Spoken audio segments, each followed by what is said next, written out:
Sometimes you get hurt.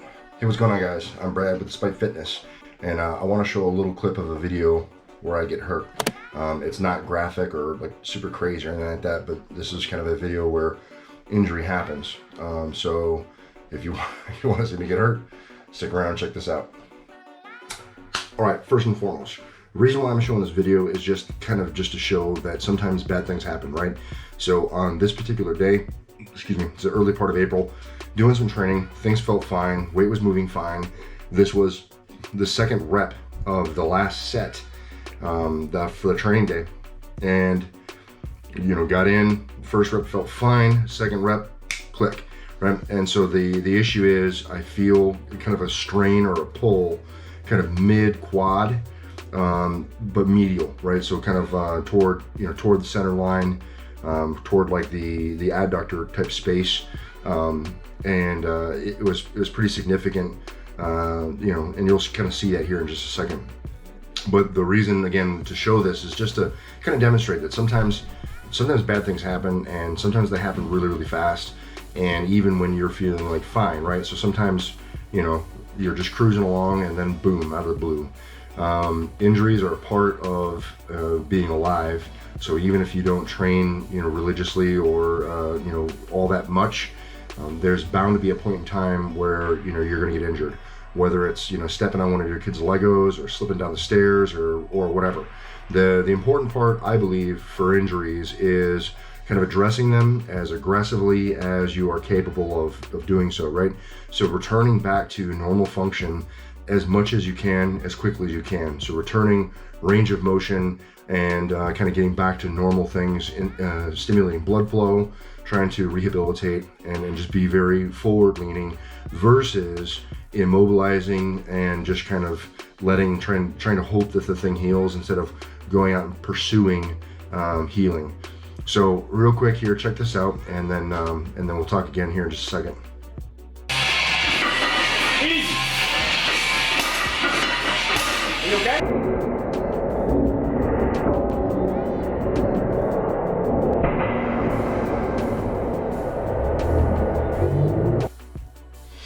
All right, so a couple iterations of that, you can kind of see it and try to slow it down for you there too. You can't really see anything significant in terms of like drastic movement of the tissue or anything like that. But the pain was very significant, very pinpoint, and immediate.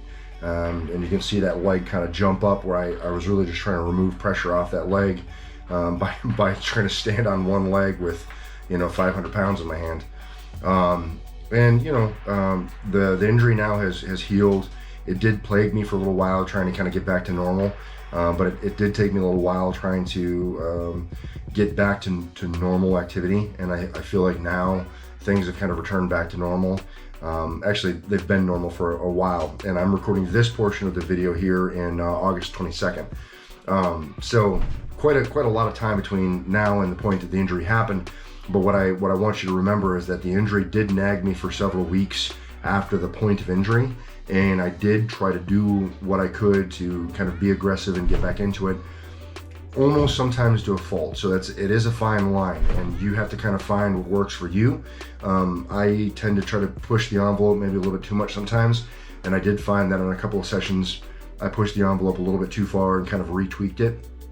But that's kind of it, right? I'd rather do a kind of a subtle retweak by trying to keep my foot on the throttle versus just waiting back and just hoping that it'll heal eventually and not doing anything. So that's kind of my strategy for rehabilitation and kind of how I approached this specific injury. So I just show this to you guys as, again, I hope that it serves as some measure of thought or just something to kind of think about whenever you face your next injury, and how you may try to go about doing something, right? And again, I'm a big fan of kind of returning back to full range of motion, unloaded. So making sure that I can do, full range of motion or full extension or whatever, body part that we're talking about. And then slowly begin to ramp up the load to kind of get back to normal activity. Sometimes it takes, a couple of weeks, sometimes it takes a couple of months. But the point is that we're always trying, right? Always trying. That's it. If you have any questions, comments, or concerns, drop in the chat box below. I'll be sure to respond. I appreciate you guys continuing to support me in the channel with the likes, the shares, and subs. It means a lot, and I really do appreciate you guys. It would mean a lot if you take the time and subscribe if you haven't. And if you know other people who might like this video that you know and I don't, if you wouldn't mind maybe sharing that with them too, that'd be pretty cool. I appreciate that. That's it, guys. Any questions, comments, or concerns, drop in the chat box below. I will respond. I appreciate you guys very, very much. Remember, no matter what it is you think you can't do, like, keep training in the face of injury. You got to get in and train despite. You're either going to find an excuse, you're going to find a way. And I hope that you guys continue to find the way. Thank you for watching. See you in the next one. Peace.